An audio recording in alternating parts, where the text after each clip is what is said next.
يسوع محمدا ودم السماء توقد يتلوك. لبيك يا أقصى. أنت الفداء ولك الفداء، غاب الذين على المدى خلوك.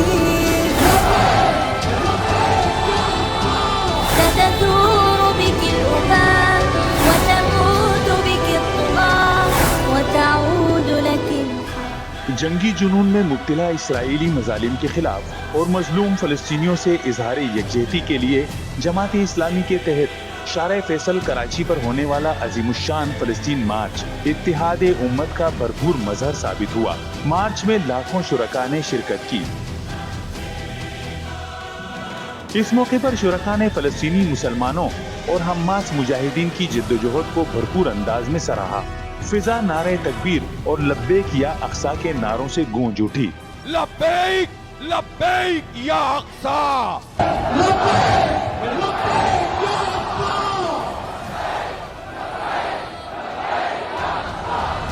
عظیم الشان فلسطین مارچ سے امیر جماعت اسلامی پاکستان سراج الحق، امیر جماعت اسلامی کراچی حافظ نعیم الرحمان سمیت دیگر رہنماؤں نے خطاب کیا۔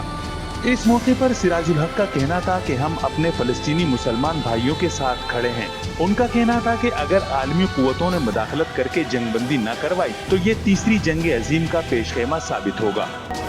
ہم اسرائیلی مصنوعات کا بائیکاٹ کرتے ہیں۔ یو این او کے ممبران کے ضمیر کو جگانے کے لیے ہم 1 کروڑ پٹیشن اقوام متحدہ کے سیکرٹری جنرل کو بھیجیں گے اور اس میں یہی پیغام ہے کہ قتل عام بند کرو۔ اس کو نہیں روکا گیا تو دنیا میں ایک تیسری جنگ عظیم شروع ہو سکتی ہے۔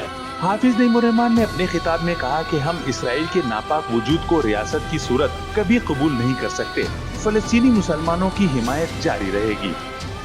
مقامی لوگوں کو بے دخل کریں، ان کی جائیدادوں پہ قبضہ کریں، قتل عام کریں اور اسرائیل کی ناپاک وجود کو ریاست کی حیثیت دے دیں۔ ہم اس ریاست کو تسلیم نہیں کرتے ہیں۔ قائد اعظم نے بھی نہیں کیا، امت نے بھی نہیں کیا۔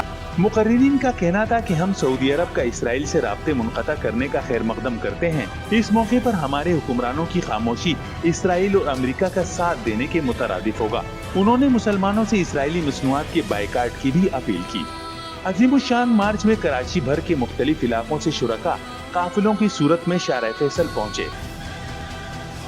مارچ میں مرد، خواتین، بچے، بزرگ، نوجوانوں سمیت مختلف شعبہ زندگی سے وابستہ لاکھوں افراد شامل تھے، جنہوں نے اسرائیلی مظالم کے خلاف اور فلسطینی مسلمانوں سے یکجہتی کا بھرپور اظہار کیا۔ قمر الرحمان، جسارت نیوز، کراچی۔